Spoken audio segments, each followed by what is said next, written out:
2013 November 28 നാദാപുരത്ത് നടന്ന പ്രസംഗത്തിൽ ഈ പറയുന്ന മൗലവി അദ്ദേഹം തുടങ്ങുകയാണ്. എങ്ങനെയാ തുടങ്ങിയത്? ഒരു ഹദീസ് ഉദ്ധരിക്കുകയാണ്. ആ ഹദീസ് ഇമാം മഹാനായ അഹ്മദ് ബിൻ ഹംബൽ തങ്ങൾ മുസ്നദിൽ ഉദ്ധരിച്ച ഹദീസാണ്. ആ ഹദീസ് കൊണ്ടുവന്നുകൊണ്ട് അദ്ദേഹം പറയുന്നത് സൈനബ് ബീവി റളിയല്ലാഹു അൻഹ നിഴൽ കണ്ടു എന്നാണ്.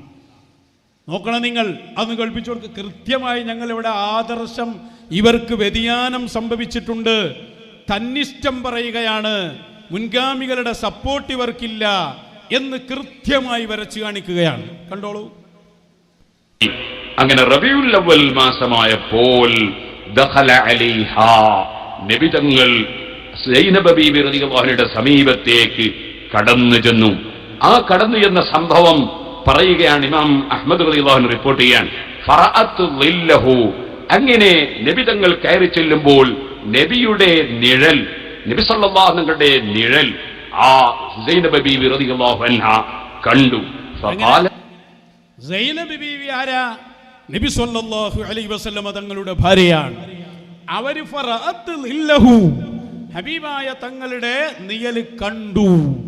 ആരാർത്ഥം വെച്ച്? പേരോട് അബ്ദുറഹ്മാൻ മൗലവി. എന്നിട്ട് പിന്നെ ഒരാൾ ചോദിച്ചു, നമ്മൾ പഴയ വിശ്വാസപ്രകാരം നിഴലില്ല എന്നല്ലേ പഠിച്ചത്, അപ്പൊ പിന്നെ നിങ്ങൾ നിഴലുണ്ട് എന്ന് പറഞ്ഞല്ലോ. അപ്പൊ അദ്ദേഹം പറഞ്ഞു, ഇല്ല എന്ന് പറഞ്ഞാൽ എപ്പോഴും ഇല്ല എന്നല്ല, ഉണ്ട് എന്ന് പറഞ്ഞാൽ എപ്പോഴും ഉണ്ട് എന്നല്ല, പിന്നെ അധിക സമയത്തും ഉണ്ട്, ചിലപ്പോഴൊക്കെ ഇല്ല എന്നാണ് അദ്ദേഹം അതിന് കൊടുത്ത മറുപടി. അതൊക്കെ നമ്മൾ കേട്ടതാണ്. പിന്നെ നമ്മളതിൻ്റെ പിന്നാലെ നടന്ന് അവസാനം ശബ്ദധാരാവരി വരെ വായിച്ച സംഭവങ്ങളുണ്ടായി. എന്നിട്ടും അതിൽ നിന്ന് മാറിയിട്ടില്ല അദ്ദേഹം. എൻ്റെ നിലപാട് പഴയതാണെന്ന് അദ്ദേഹം പ്രഖ്യാപിച്ചു. ഇവിടെയാണ് 3 ചോദ്യങ്ങൾ ഞങ്ങൾക്ക് ചോദിക്കാനുള്ളത്. പരിശുദ്ധ അഹ്ലുസുന്നത്തി വൽ ജമാഅയുടെ വിശ്വാസങ്ങൾ അത് ഈ പറയുന്ന പേരോട് വന്നതിന് ശേഷം ഉണ്ടായതാണോ? ബിസിനസ്മാൻ വന്നതിന് ശേഷം ഉണ്ടായതാണോ? ഈ നിയൽവാദിയായ മുസ്ലിയാർ വന്നതിന് ശേഷമാണോ സുന്നത്തി ജമാഅത്തിന്റെ അഖീദയും വിശ്വാസവും ഇവിടെ ഉണ്ടായത്? അല്ല, എത്രയോ മുമ്പ് ഇവിടെ ഉണ്ട്. അത് ഉലമായി രേഖപ്പെടുത്തിയ സ്വഹാബത്ത് മുതൽ. എങ്കിൽ പിന്നെ ഈ പുതിയ ആശയം ഇവർക്ക് എവിടെ നിന്ന് കിട്ടി? ഇതിനല്ലേ പുത്തൻ വാദം എന്ന് പറയുന്നത്? ഇതല്ലേ നബി സല്ലല്ലാഹു അലൈഹി വസല്ലമയെ നിസ്സാരവൽക്കരിച്ചു എന്ന് നമ്മൾ പറയാനുള്ള കാരണം? ഇനി ഞാൻ അവിടെ രണ്ടാമത്തെ ചോദ്യം ചോദിക്കുന്നു. ഇവിടെ നമ്മുടെ വരക്കൽ മുല്ലക്കോയ തങ്ങൾ പഠിപ്പിച്ച സമസ്ത, ആ സമസ്തക്ക് പിന്നീട് വന്ന ജിഫിരി മുത്തുക്കോയ തങ്ങൾ, ചെറുശ്ശേരി ഉസ്താദ്, അതുപോലെ അവരുടെ പ്രസിഡന്റായ സുലൈമാൻ ഉസ്താദ്, ഇവരൊക്കെ പഠിപ്പിക്കുന്നു അങ്ങനെ ഒരു നിഴല് ആർക്കില്ല, ത്വാഹ റസൂലുള്ളാഹി സ്വല്ലല്ലാഹു അലൈഹി വസല്ലം. എങ്കിൽ അവരൊന്നും കാണാത്തത് ഇയാളെങ്ങനെ കണ്ടു? അവരൊന്നും മുസ്നദിലെ ഈ ഹദീസ് കണ്ടിട്ടില്ലേ? അവർക്കൊന്നും കിട്ടാത്തതാണോ ഇദ്ദേഹത്തിന് കിട്ടിയത്? മറുപടി പറയേണ്ടതല്ലേ? ഇനി മൂന്നാമതായി ഞാൻ ചോദിക്കുന്നു, സുലൈമാൻ ഉസ്താദും ജിഫിരി മുത്തുക്കോയ തങ്ങളൊക്കെ അവിടെ ഇരിക്കട്ടെ, ഇദ്ദേഹം തന്നെ പ്രഭാഷണത്തിൽ പലപ്പോഴും പറയുന്നതാണ്, എൻ്റെ ശൈഖ് കൂടിയാണ് ആര്? കാന്തപുരം ഉസ്താദ്. വെറും ഉസ്താദല്ല, വെറും ഗുരുനാഥനല്ല, എൻ്റെ ആത്മീയ ഗുരുവാണെന്നാ പറയുന്നത്. ആത്മീയ ഗുരു ഒരു കാര്യം പറഞ്ഞാൽ അവിടെ നിന്നോളണല്ലോ, അവിടെ നിൽക്കണമല്ലോ. എന്തുകൊണ്ട്? കാന്തപുരം അബൂബക്കർ മുസ്ലിയാരുടെ കിതാബ് ഞാൻ ഉദ്ധരിച്ചു, ഇന്നും വിപണിയിലുണ്ട്. ഒരിക്കലും നിഴലില്ല എന്ന് തെളിയിച്ച ഗ്രന്ഥം. അതുപോലെ അദ്ദേഹത്തിന്റെ പ്രസംഗം ഞാൻ കേൾപ്പിച്ചു. ഈ പറഞ്ഞ വിഷയങ്ങളിൽ എന്തുകൊണ്ട് കാന്തപുരം അബൂബക്കർ മുസ്ലിയാർ പറഞ്ഞിടത്ത് നിങ്ങൾ നിൽക്കുന്നില്ല? അദ്ദേഹം ഈ ഹദീസ് കാണാത്തതാണോ? ആ ഹദീസ് നമ്മളൊക്കെ എല്ലാവരും കണ്ടതാ. ഒരു വിഷയത്തിന്റെ അടിസ്ഥാനമനുസരിച്ച് ഹദീസിന് അർത്ഥം പറയാം. അല്ലെങ്കിൽ പിന്നെ മുജാഹിദ് അർത്ഥം വെച്ച പോലെ അള്ളാന്റെ മുഖം എന്നൊക്കെ അർത്ഥം വെക്കേണ്ടി വരും വജ്ഹീന്ന് കാണുമ്പോഴേക്ക്. അപ്പൊ അവിടെ ആ ഹദീസിൽ പറഞ്ഞത് ളില്ല് കൊണ്ട് ഉദ്ദേശം ബീവി ദൂരെ നിന്ന് നോക്കുമ്പോൾ അവിടെ നിന്ന് പ്രത്യേകമായി ഒരാളിങ്ങനെ നടന്നു വരുന്നത് കണ്ടു, അതാണല്ലോ വജ്സ്. അതൊക്കെ ഉലമാ വിശദീകരിച്ചിട്ടുണ്ട്. അല്ലാതെ നെയ്യലില്ല എന്ന് ഉറപ്പാണല്ലോ, പിന്നെ എങ്ങനെയാ കാണുക? അപ്പൊ അതാ നേരത്തെ തങ്ങളവറുകൾ സയ്യിദ് ജിഫ്രി മുത്തുക്കോയ തങ്ങൾ പറഞ്ഞത്, ഇവരുടെ തന്നിഷ്ടപ്രകാരം പ്രമാണങ്ങളെ ദുർവ്യാഖ്യാനിക്കുകയാണ്. അതാണ് ഇവിടെ നമ്മൾ കണ്ടത്. അപ്പൊ ഞങ്ങളുടെ ചോദ്യം, മുൻഗാമികളായ പണ്ഡിതന്മാർ കണ്ടില്ല, ഈ സമയത്ത് നമ്മുടെ ഇടയിലുള്ള പണ്ഡിതന്മാർ കണ്ടില്ല, അതേപോലെ തന്നെ നിങ്ങളുടെ തന്നെ പ്രസിഡന്റ് കണ്ടില്ല, നിങ്ങളുടെ ശൈഖും ഉസ്താദുമാണെന്ന് പറഞ്ഞ ആള് കണ്ടില്ല. അവരൊന്നും കാണാത്ത, അവരൊന്നും പറയാത്ത, അവർക്കൊന്നും കിട്ടാത്ത ഈ പുതിയ ആശയം, അതും ആരുമായി ബന്ധപ്പെട്ടത്? നബി മുഹമ്മദുർ റസൂലുള്ളാഹ് സ്വല്ലല്ലാഹു അലൈഹി വസല്ലം. നിങ്ങൾക്ക് എവിടെ നിന്ന് കിട്ടി?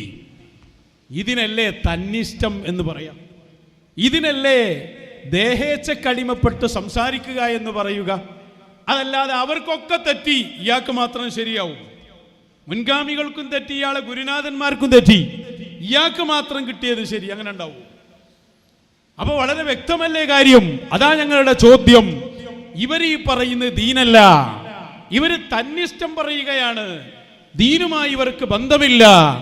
ഏറ്റവും ചുരുങ്ങിയത് അവരുടെ ഗുരുവര്യന്മാരെങ്കിലും അവർ അംഗീകരിക്കണ്ടേ?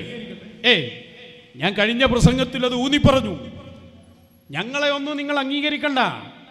ഇപ്പോൾ തർക്കത്തിലിരിക്കുന്ന വിഷയങ്ങളിൽ ബഹുഭൂരിഭാഗവും നിങ്ങൾ പറയുന്ന ഉസ്താദായ കാന്തപുരം ഉസ്താദ് തന്നെ അതിന്റെ ഫൈനൽ തീരുമാനം പറഞ്ഞിട്ടുണ്ട്. നിയലില്ലാന്ന് അദ്ദേഹം പറഞ്ഞിട്ടുണ്ട്. മശായിഖ് ഖിയാമത്ത് നാൾ വരെ ഉണ്ടെന്ന് പറഞ്ഞിട്ടുണ്ട്. അതുപോലെ തന്നെ അള്ളാഹുവിന്റെ റസൂലിന്റെ സ്വല്ലല്ലാഹു അലൈഹി വസല്ലം അനന്തരക്കാരായി ഖിയാമത്ത് നാൾ വരെ അവരുണ്ടാകുമെന്ന് പറഞ്ഞിട്ടുണ്ട്. തസവുഫിന് വേറെ വഴിയില്ല എന്ന് പറഞ്ഞിട്ടുണ്ട്. ഇങ്ങനെ ഇപ്പോൾ തർക്കത്തിലിരിക്കുന്ന എല്ലാ വിഷയങ്ങളിലും അദ്ദേഹം അഭിപ്രായം പറഞ്ഞിട്ടുണ്ട്. അതുപോലെ മടവൂര് ശൈഖുനെ കുറിച്ച് കാന്തപുരം അബൂബക്കർ മുസ്ലിയാർ പറഞ്ഞത് ശൈഖുൽ മശായിഖാണെന്നാണ്, ഖുതുബുൽ ആലമാണെന്നാണ്, എൻ്റെ മുറബ്ബിയായ ശൈഖാണെന്നാണ്, അതുപോലെ തന്നെ മുദബ്ബിറുൽ ആലമാണെന്നാണ്. ഇതൊക്കെ അദ്ദേഹം പറഞ്ഞിട്ടുണ്ട്. എന്നാൽ ഇവരോ, എന്നാ പേരോടൊന്ന് പറയട്ടെ, ഞാൻ വെല്ലുവിളിച്ചല്ലോ, ഈ നിയൽവാദിയായ മുസ്ലിയാർ ഏതെങ്കിലും ഒരു പ്രസംഗത്തിൽ ഖുതുബുൽ ആലമാണ് എന്നൊന്ന് പറയട്ടെ. ഉസ്താദ് പറഞ്ഞിട്ടുണ്ടല്ലോ, എന്താ ശിഷ്യന് പറയാൻ കഴിയാത്തത്? വെറും ശിഷ്യനല്ല, ആത്മീയ ഗുരു കൂടിയല്ലേ. ഒരാൾ നല്ലനോട് പറയാ, രണ്ടാളും പണ്ഡിതനായതുകൊണ്ട് അഭിപ്രായ വ്യത്യാസം ഉണ്ടായേക്കാം, ഇതിന് വെറും പണ്ഡിതനല്ല എന്നാണ്. ഞങ്ങളുടെ ആത്മീയ ഗുരു ശൈഖ്, ശൈഖ് പറഞ്ഞാൽ പിന്നീട് അഭിപ്രായ വ്യത്യാസമല്ല. ഞങ്ങളുടെ മശായിഖ് ഞങ്ങളെ വിളിച്ചൊരു കാര്യം പറഞ്ഞാൽ ഞങ്ങൾക്കവിടെ പിന്നെ അഭിപ്രായ വ്യത്യാസം ഉണ്ടോ? അവര് പറഞ്ഞതാണ് ഞങ്ങളുടെ മദ്ഹബ്, അതാണല്ലോ ശൈഖ്. അപ്പൊ എന്റെ ശൈഖാണെന്നാ പറഞ്ഞ്. ശൈഖ് പറയാണ് എന്റെ മുറബ്ബിയായ ശൈഖ് മടവൂര് ശൈഖുനെയാണ്. ഇവര് പറയുന്നു ശൈഖുന മാനസിക അസ്വസ്ഥത ഉള്ള ആളാണ്. നിങ്ങളും ശൈഖും തമ്മിൽ ഇതാപ്പ ശൈഖുകാരുണ്ട്. ശൈഖ് ഒരു വൈക്കും, നിങ്ങൾ വേറൊരു വൈക്കുവാണ്. ശൈഖ് പറയുന്നു ജദ്ബ് എന്ന് പറയണ്ട, മാനസിക അസ്വസ്ഥത ഉണ്ട് എന്ന് പറയണ്ട, അത് മുർത്തദ്ദാകുന്ന പ്രയോഗമാണ്. കുട്ടികൾ വന്നിട്ട് പറയുന്നു എന്ത്, അല്ല എനിക്ക് ജദ്ബില്ല, മാനസിക അസ്വസ്ഥത ഇല്ല എന്ന് പറഞ്ഞതും മാനസിക നില തെറ്റിയ സമയത്താണ്. മുഖത്തടിക്കുന്നത് ആരെയാണ്? അബൂബക്കർ മുസ്ലിയാരുടെ മുഖത്തല്ലേ അടിക്കുന്നത്. അപ്പൊ സ്വന്തം ഗുരുവിനെ വരെ നിങ്ങൾക്ക് എന്ത് സെറ്റപ്പ്? ഞങ്ങൾക്കത് മനസ്സിലായില്ല. നിങ്ങൾ കേഡർ സെറ്റപ്പ് എന്ന് പറഞ്ഞാൽ ഏറ്റവും ചുരുങ്ങിയത് നേതാവിനെ അംഗീകരിക്കണ്ടേ? അതൊരു ഒരു സംഘടനയിൽ ഇപ്പൊ മുജാഹിദായി ഇവിടെ എത്രയോ സംഘടനകളുണ്ട്. ഇവിടെ സുന്നിയിൽ തന്നെ ഉണ്ട്, ജിഫ്രി മുത്തുക്കോയത്തങ്ങൾ നേതൃത്വം നൽകുന്ന സംഘടന ഉണ്ട്. ഇനി രാഷ്ട്രീയത്തിലാണെങ്കിൽ സ്വാദിഖ് അലി ശിഹാബ് തങ്ങൾ നേതൃത്വം നൽകുന്ന സംഘടന ഉണ്ട്. അതേപോലെ ദക്ഷിണ കേരള ജംഇയ്യത്തുൽ ഉലമ ഉണ്ട്, നജീബ് ഇവരെല്ലാവരും ഇല്ലേ? ഏടെങ്കിലും നിങ്ങൾ കേട്ടിനോ ഞങ്ങളെ ഉസ്താദും നേതൃത്വവും ശൈഖും ഒക്കെയാണെന്ന് പറഞ്ഞു ചെയ്യുക? എല്ലാ വിഷയത്തിലും ഉസ്താദ് ഒരു വഹിക്കും, ശിഷ്യൻ അപ്പുറത്ത് വഹിക്കുവാണ്. ഇതെങ്ങനെ ശരിയായ? എന്ത് സെറ്റപ്പാ നിങ്ങൾ ഈ പറയുന്നത്? നിങ്ങളാ മറ്റുള്ളവരെ നന്നാക്കാം, നിങ്ങൾ ആദ്യം ഒരു മുഷാവര ചേരുക. അതുണ്ടെങ്കിൽ ശൂറാറിന്റെ സാധനം നിലവിലുണ്ടെങ്കിൽ ഒരടിയന്തര മുഷാവര ചേർന്നിട്ട് നിങ്ങളൊരു തീരുമാനം എടുക്കുക. ഉസ്താദ് അവറുകൾ പ്രഖ്യാപിച്ച ഞങ്ങളതൊന്നും നിങ്ങൾ എടുക്കണ്ട. ഞങ്ങളിപ്പോൾ ഞങ്ങളെ വിശ്വാസത്തിൽ പയച്ചു പോയൊരു വിട്ടേക്ക്. ഇനി ഷംസുലുലമ എന്ന് പറഞ്ഞ് പേടിക്കുകയാണെങ്കിൽ അവരെ അവിടെ നിർത്തിക്കോളി. ഗിഫ്രി തങ്ങളെയും തൊടണ്ട, നിങ്ങളുടെ ഉസ്താദിനെടുക്കുക. നിങ്ങളുടെ ഉസ്താദ് പറഞ്ഞതും ഞാൻ ചോദിക്കുകയാണ്, AP മുഷാവറക്ക് ഒരു തീരുമാനം പറയാൻ ധൈര്യം ഉണ്ടോ എന്നാണ് എൻ്റെ ചോദ്യം. എന്താ തീരുമാനം പറയേണ്ടത്? കാന്തപുരം അബൂബക്കർ മുസ്ലിയാർ എഴുതുകയും പറയുകയും ചെയ്ത എല്ലാ കാര്യങ്ങളും ഞങ്ങൾ അംഗീകരിക്കുന്നു എന്ന് പറയാൻ പേരോടിന് കഴിയുമോ? പൊന്മളക്ക് കഴിയുമോ? മകൻ ബിസിനസ്മാന് കഴിയുമോ? മുശാവറക്ക് കഴിയുമോ? പുതിയ മുശാവറ അംഗത്തിന്, പുതിയ മുശാവറ അംഗം ഇന്ന് പറഞ്ഞാൽ അത് കുറ്റിക്കാട്ടൂരുള്ള സഖാഫിനെയാണ് ഉദ്ദേശം. കോഴിക്കോട് ജില്ലാ മുശാവറ അംഗമായതുകൊണ്ട് ഞാൻ പ്രത്യേകം പരിഗണിച്ചതാണ്. മുശാവറ അംഗം എന്നതാണല്ലോ അതിൻ്റെ പ്രാധാന്യം. അപ്പോൾ പുതിയ മുശാവറ അംഗത്തിന് കഴിയുമോ? അത് നിങ്ങൾ മറുപടി പറയേണ്ടതുണ്ട്. അത് മാത്രം ഒരു തീരുമാനം, അത് തീരുമാനിക്കാൻ കഴിയും. ഇപ്പം ഞങ്ങൾക്ക് പറയാൻ കഴിയും, ഞങ്ങളെ പ്രിയപ്പെട്ട ശൈഖുന അസ്ഹാബുൽ വക്തുകളായ ഞങ്ങളെ മശായിഖുമാർ അവർ പറഞ്ഞ വിഷയം എ മുതൽ സെഡ് വരെ ഒരു ചോദ്യവും ചെയ്യാതെ പൂർണ്ണമായി ഞങ്ങൾ അംഗീകരിക്കുന്നു. ഇത് പറയാൻ നിങ്ങൾക്ക് കഴിയുമോ? കഴിയെങ്കിൽ നിങ്ങൾ പറയും. അവിടുന്ന് അങ്ങോട്ട് പറയാൻ നമുക്ക്, അവിടുന്ന് അങ്ങോട്ടല്ലേ പിന്നെ സംസാരിക്കേണ്ടിയുള്ളൂ. അപ്പം നിങ്ങൾക്ക് എന്ത് സെറ്റപ്പാള്? നിങ്ങൾ തന്നെ ഒന്ന് രാത്രി ഒറ്റയ്ക്ക് ആലോചിച്ച് നോക്കുക. 100-ാം വാർഷികം പോയിട്ട് 1-ാം വാർഷികം പോലും കഴിക്കാൻ നിങ്ങൾക്ക് അധികാരമല്ല.